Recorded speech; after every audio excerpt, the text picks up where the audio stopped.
are darker. So if you're darker skinned, you have more Jewish and Muslim ancestors. If you're lighter skinned, you have more Christian No ancestors. way. And that's where the whole whiteness conversation came from. Guys, what is going on? This is your boy Rico. So today, if you are a fan of history, you have most certainly come to the right channel. Now, this particular gentleman that I am about to introduce to you is he is a professor. His name has slipped my memory for some reason, but that's okay because I will be sharing more of his video in the future. And I think you get to understand the type of person he is. Personally, he's a Caucasian male. I really love him. I think he's a great educator and he's a great mind. And today's history in particular, it is about how white supremacists came to be, where it originated from, who, and how it has benefited white people throughout the century. Now, there's another key point here.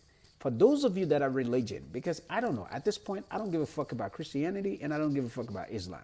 I'm just saying mine as is. Listen, I know when I die, I'm going to heaven. Y'all, you ain't going. So let's watch this video real quick. The United States is definitely profoundly founded on this idea of white supremacy. There's no two ways about it.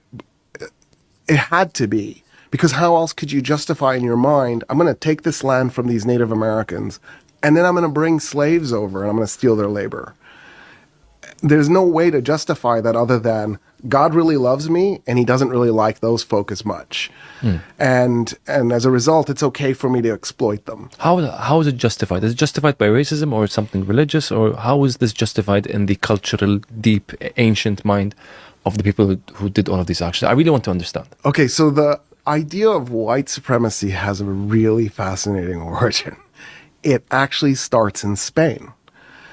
So the Reconquista, which is a poorly named event, the Reconquest, how can you reconquer something when you never owned it to begin with? So the idea is that the northern Christian kingdoms in the Iberian Peninsula are going to conquer from the Muslims the rest of the Iberian Peninsula, and then eventually Portugal and Spain are created out of that.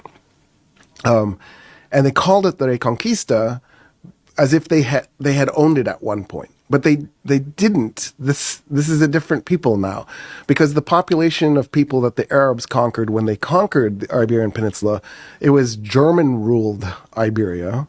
It was Visigoths that were ruling it, and before them, the Vandals had ruled the south. That's where Andalusia comes from, because there's no va in Arabic; they just dropped the sound, and